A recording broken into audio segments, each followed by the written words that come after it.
boys and girls, and welcome to the concession stand here on the KB Radio Network. I am your host, Kevin Reed, and this is the review of the brand new Max original thriller directed by Caitlin Held and Logan George, produced by M. Night Shyamalan, Caddo Lake. And this film stars Dylan O'Brien and Elsa Scanlon, and this I thought was one thing, but it ended up being another.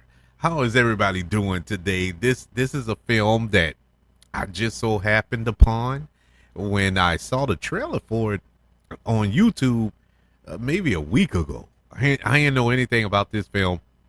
It looked interesting. I'm like, okay, and I'm a big fan of Dylan O'Brien. As you know, Dylan O'Brien is one of those guys that you often wonder why he isn't bigger than what he is. I mean, he has been the lead of a franchise, the Maze Runner films.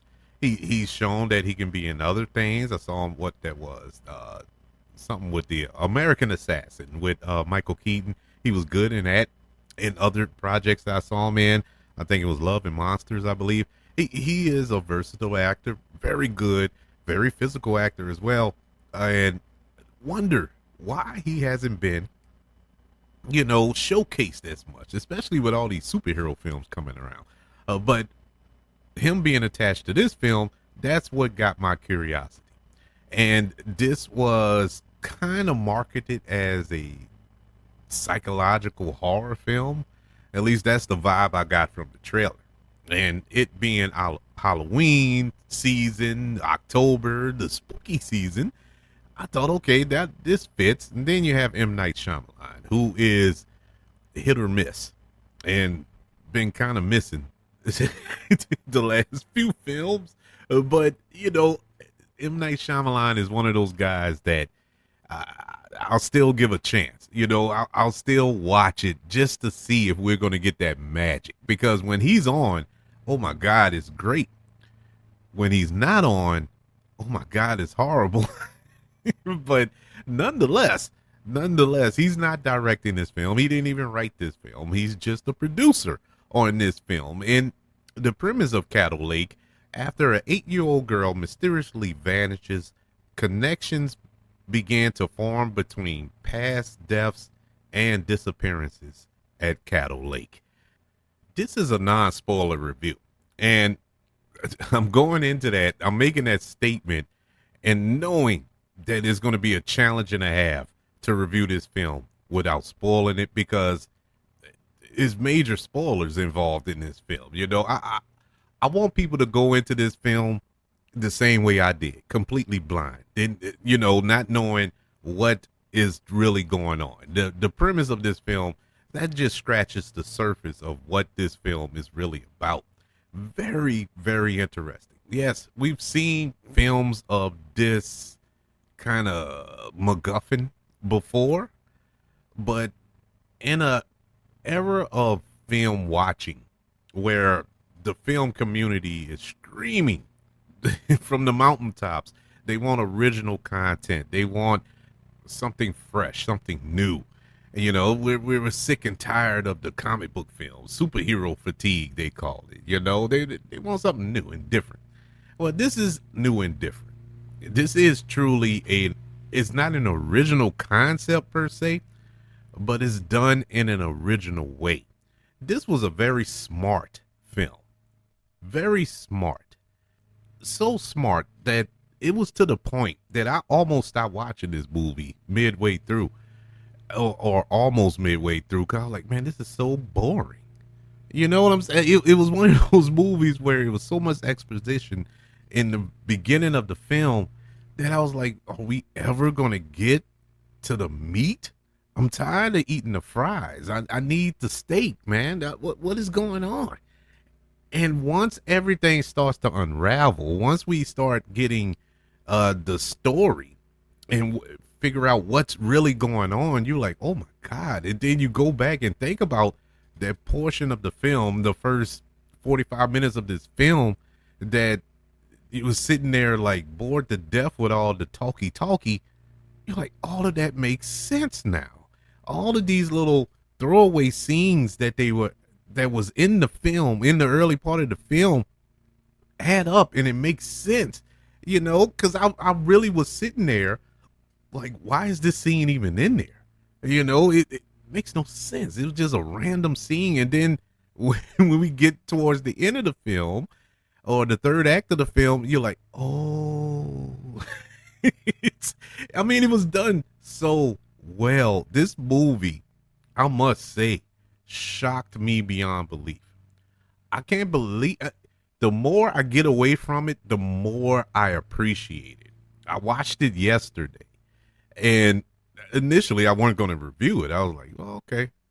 And as time went on, hours went on, tossed and turned, and woke up and walked around, and like I couldn't get it out my head. And like every time I thought about it, something new would kind of click, and a greater appreciation for a performance or a plot point or a line of dialogue even early on in the film that plays a part later on in the film that you're like, wow, this is so, they don't make movies like this no more, like I was saying, I wasn't going to review it because there's so much in this movie as far as spoiling it and the twists and the turns that take place in here that I was like, man, I can't review this film without spoiling it. But it's I found myself making it easier as time got on. Like, okay, I know not to touch none of the plot.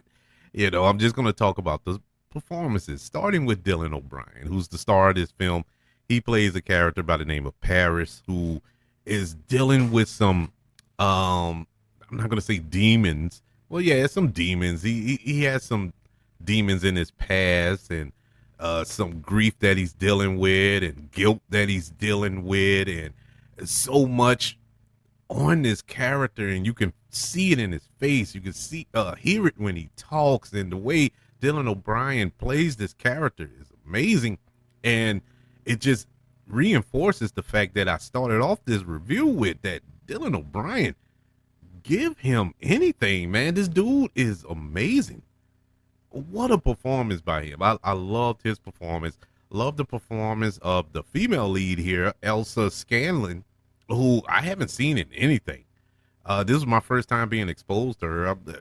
This isn't her first film, but it's my first time seeing her, and I want to see more.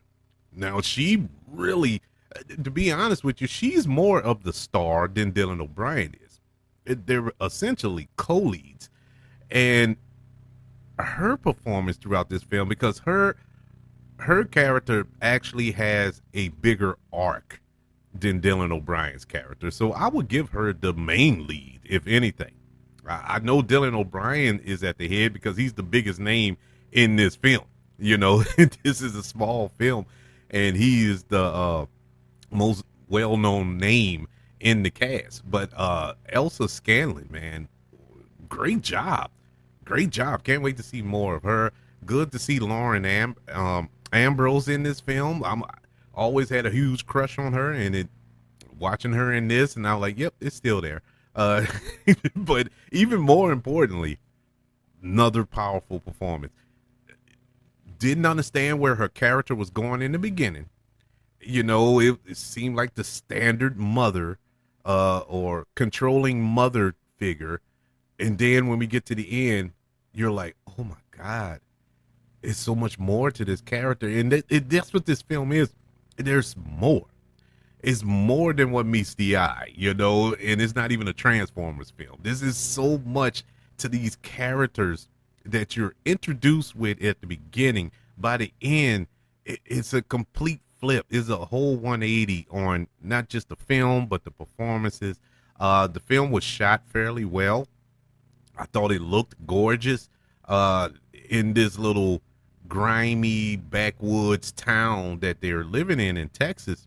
And the swamp area there is, or the lake that it is, and the reasoning behind what all of the things that are taking place in this film makes sense. And this is a film that doesn't dumb anything down to you. Like I said, it's a smart film. It doesn't dumb down the story so you can keep up. you are able to keep up. If I can keep up with it, everybody can keep up with it. It's a very simple plot, yet it's boy, I backed myself in the corner here. I'm dancing around trying not to say it. But it is smart. I'll just leave it there. It's smart how the story flows and keeps you on the edge of your seat. Once you get to the third act of this film, you're like, okay, how is all of this gonna tie up? And then when it happens, you're like, oh my god, yes. But it's something else that's going on that's gonna be like, oh, it's not a happy rainbows and sunshiny ending. And I appreciated that as well. I will say, man, this was a pleasant surprise. This is probably one of the biggest surprises of the year for me. I, perfectly placed on streaming. I don't think this would have survived in the theater, but this is great to sit down and watch on Max. This is a really, really good film, and nothing gratuitous. There's no, violence or nothing like that. If you're kind of cringy when it comes to gore and all that stuff in horror movies, this isn't a horror movie. It is a thriller, and it is an exciting thriller at that. Caddo Lake, which is currently on Max, gets a letter grade of an A. Oh, what a film. I mean, super pleasantly surprised. And I'm so happy. When you see original stuff, people have tried original. These filmmakers have tried. It isn't like Hollywood doesn't try to make original content. They have tried. It just sometimes it don't work. It's not good. and that's why we got to revert back to the standard sequels and comic book movies and all this other stuff that we've been beaten over the head with time and time again. But this was a breath of fresh air. I would like to know, have you checked out Caddo Lake, and what did you think? Or are you planning to check it out? I highly, highly, highly recommend it. You can email the show, kbradiopodcast@gmail.com. You can also search for this show on all social media platforms. Just search for the KB Radio Network, as well as YouTube. Subscribe to the KB Radio Network channel and like this video if you don't mind. Also, don't forget about the 5 stars, the reviews, and sharing this show if you're listening on Apple Podcasts, Spotify, iHeartRadio, wherever you are currently listening to the concession stand here on the KB Radio Network. Everybody, thank you for joining me for this review of Caddo Lake. Good job, M. Night Shyamalan. Maybe he just needs to stick to producing. Just be a producer for a little while. Don't get behind the camera for it. Take a break. But I want you all to know that I love you. Continue to love everyone. And until we speak again, you all be blessed.